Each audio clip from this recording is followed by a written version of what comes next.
When the information came forward of how they escaped, it sounded kind of unbelievable, like Hollywood-esque. Like, kind of, really?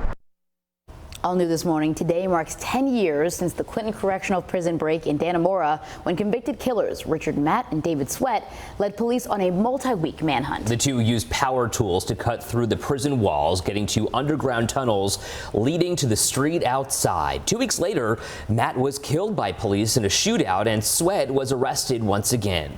Our 7 News senior reporter Maki Becker is sharing the voices from that day's coverage, along with a retired top law enforcement official in his search for justice.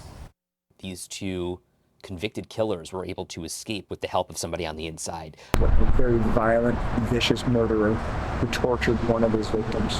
One of the most newsworthy events that we have seen. It's been 10 years since the brazen prison break from Clinton Correctional Facility in Dannemora, New York, setting off one of the largest manhunts in state history. I spoke with a law enforcement official and 2 of my colleagues about what it was like when Richard Matt and David Sweat were on the run. Former acting superintendent of the state police, Stephen Nigrelli, was a captain in Western New York at the time, and he said he was getting ready to run a race when he heard the news.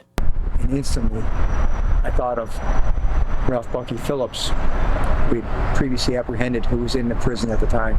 Phillips prompted another massive manhunt a few years earlier, but this prison break seemed even more outrageous. Richard Matt and David Sweat dug a hole in a wall, climbed through pipes, and escaped through a manhole. When the information came forward of how they escaped, it sounded kind of unbelievable, like Hollywood-esque. Like, kind of, really?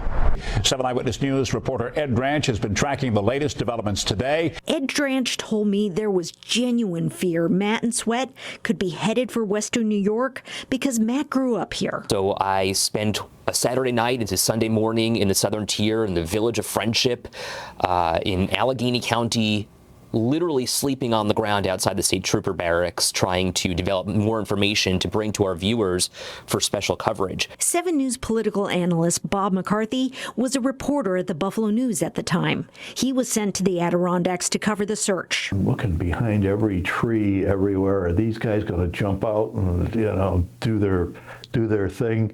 And it was really kind of spooky. Almost 3 weeks later, Matt was spotted. He was in a wooded area behind the cabin, armed, and they engaged him, and ultimately he was killed. And now Matt is dead, and David Sweat, he's not going to see the outside of a supermax prison for a long, long time, if ever. Maki Becker, 7 News, Buffalo.